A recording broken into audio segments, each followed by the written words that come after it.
Bueno, ya la tenemos con nosotros a Alcira Argumedo. Qué gusto tenerte, No, Alcira. por favor, ¿Cómo es un estás? gusto mío. Socióloga, docente, exdiputada también. Me quedaba pensando en esto. Si hay hambre en la Argentina es que algo falló, claramente. No, no, por supuesto. Bueno, a ver, hay una discusión con respecto a la deuda y yo quiero plantearlo en términos éticos. Digo, ¿hubo una falta de ética a la hora de concebir esa deuda?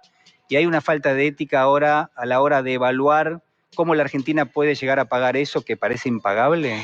Mira, yo creo que hubo, por una parte, una política de saqueo alrededor de la deuda. No es casual que quien contrajo la deuda mayor fue el señor Luis Caputo, un hombre que fue gerente o Sí. CEO del Deutsche Bank, del JP Morgan, o sea, de los propietarios. Es uno de los que tiene fondos en los paraísos fiscales. El bono a 100 años. Creo que alguna vez lo comentamos, el Financial Times hizo esa famosa encuesta en el año 2018 preguntando cuál había sido la operación financiera más nefasta del mundo.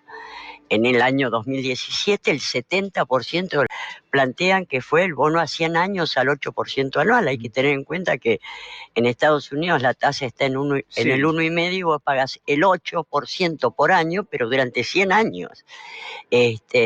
Después salen los Paradise Papers y ahí se detecta que uno de los fondos especulativos de inversión más beneficiados con ese bono fue Noctua Partners, fundado por el señor Luis Caputo. Entonces, acá no hay inocencia, evidentemente es parte de la complicidad y las ganancias y parte de una estrategia. Esto ya lo decía John Quincy Adams en 1825.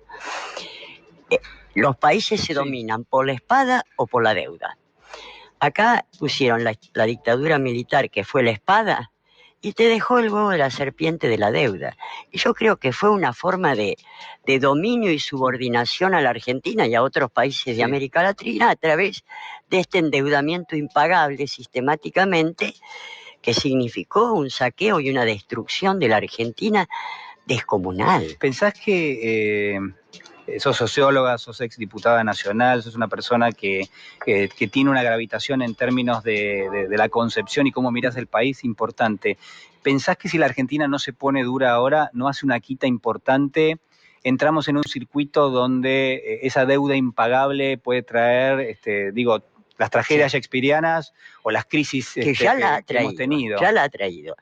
Yo creo que acá hay que hacer, por una parte, una quita y por otra parte, una auditoría de la deuda. Recuperar lo que fue el informe, lo que fue el dictamen del juez Ballestero sobre la investigación que hizo en su momento Alejandro Olmos, que en el 2002 entró en el Congreso, donde se detectan cerca de 400 defalcos. Además de 400 defalcos. 400 defalcos, además de los nombres de quiénes son aquellos a los cuales se le estatizó su deuda privada, entre las cuales figuran. Nosotros estamos pagando la deuda que supuestamente tenía con su casa central el JP Morgan, el Deutsche Bank, el Citibank, IBM, Techin, los Macri, etcétera, etcétera. Un desfalco de proporciones.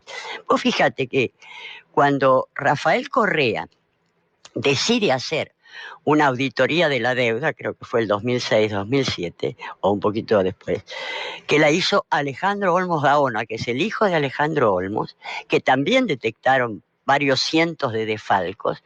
Fueron los bancos los que vinieron a proponerle que aceptaban que se les pagara la tercera parte de la deuda. Mirá qué quita, una quita del 70%. ¿Cuál era la condición?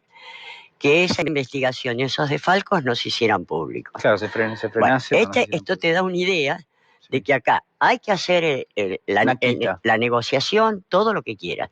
Pero yo creo que acá la Argentina y los argentinos, que han sufrido muchísimo, este país ha sido devastado como consecuencia del manejo de la deuda, tienen el derecho a saber quiénes fueron los beneficiarios y cómo se realizó todo el proceso. Porque eso es lo que no quieren los bancos. Entonces, y este elemento es absolutamente legítimo, porque vos no te podés negar, es como lo mismo que yo decía.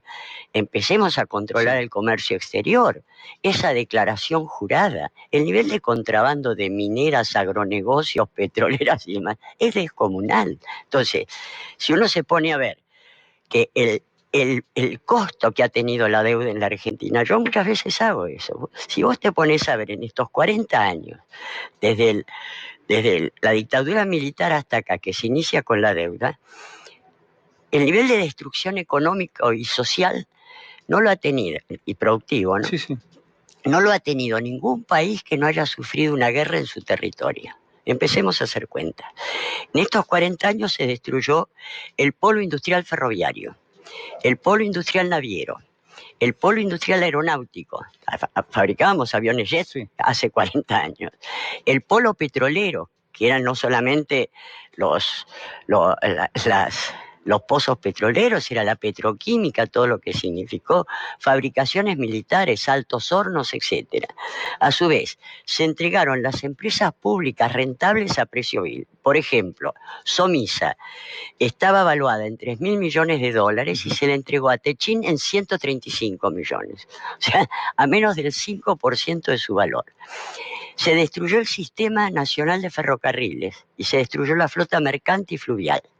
Se degradó un sistema educativo público que era el mejor de América Latina, mejor que el de Estados Unidos, y había dado 3 premios Nobel en ciencias, además de 2 en premios Nobel de la Paz, pero 3 en ciencia de jóvenes, de niños, que desde jardín de infante hasta la universidad, universal, pública y gratuita. A su vez, pagaste 550.000 millones de dólares por esos 45.000 iniciales.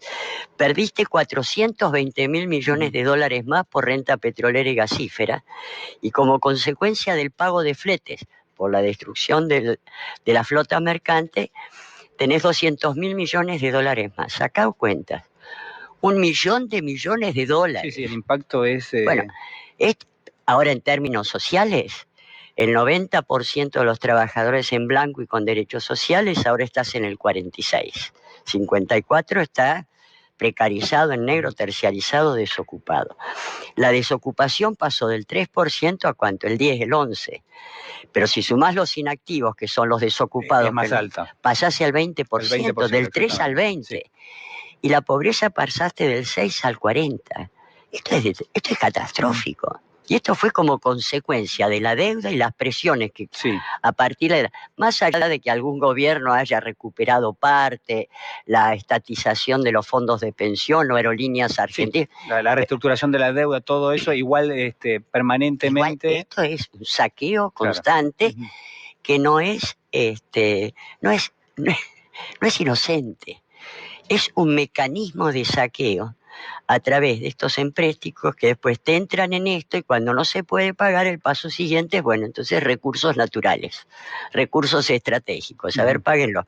¿Qué es lo que creo que pensaba hacer Macri? Es decir, poner como garantía de la deuda, no sé, los yacimientos de litio, lo que quedaba del petróleo. Que ese era el paso siguiente. Sí, sí, estoy absolutamente seguro, ¿no? Porque esa era la concepción que ellos tienen, y además es la estrategia de Estados Unidos históricamente, esto denunciado por sicarios económicos norteamericanos que se dan vuelta y te dicen la estrategia, y cuando el tipo dice cuál es la estrategia, viste que es lo que se aplicó acá, ¿no? Esa disputa que está planteada en términos tecnológicos, que está planteada en términos de recursos naturales, del dominio de la industria armamentística, digo, Estados Unidos la plantea con distintos países, esa competencia con China, con Rusia, digo, incluso con la Argentina. ¿Qué papel le reserva a la Argentina de ahora en adelante? La verdad que, a ver, el escenario que vos estás pintando es un escenario de decadencia realmente importante, donde no se pudo frenar esa decadencia hasta ahora. Digo, ¿existe la posibilidad de salir de eso? Mirá, yo creo que acá, te digo, paso uno a hacer una auditoría de la deuda para determinar la deuda legítima de la ilegítima, la deuda legítima de los desfalcos, y sobre todo determinar quiénes fueron los beneficiarios para que de alguna responsabilidad se les encuentre a ellos. Porque, por ejemplo, el señor Caputo, ¿te parece que se lo menciona poco, ¿no? A Duhovne, a Caputo, a... Se lo menciona poco porque muy preventivamente parece que vendió sus cosas y se fue a vivir afuera, porque sabe perfectamente lo que ha hecho. quiero aclarar que desde el inicio mismo de la gestión Macri me refiero tanto con el acuerdo con los fondos buitres como con los posteriores actos de contratación de deuda, hemos denunciado a Macri y el elenco del Ministerio de Hacienda, de Finanzas, etcétera, que intervino, porque todo eso se hizo por fuera del marco de facultamiento legal que establece la ¿Y Constitución. quién tiene esa causa, doctor? Esa causa la tienen dos jueces. Uno, primero, el doctor Casanelo, con intervención de la Fiscalía Delgado, abarca el arreglo con los fondos buitre y los actos de contratación con acreedores financieros privados hechos por el gobierno Macri. Que les Ese pagaron una paquete, suculenta comisión. aparte de eso sería lo de menos, pero Claro. todo lo que hicieron.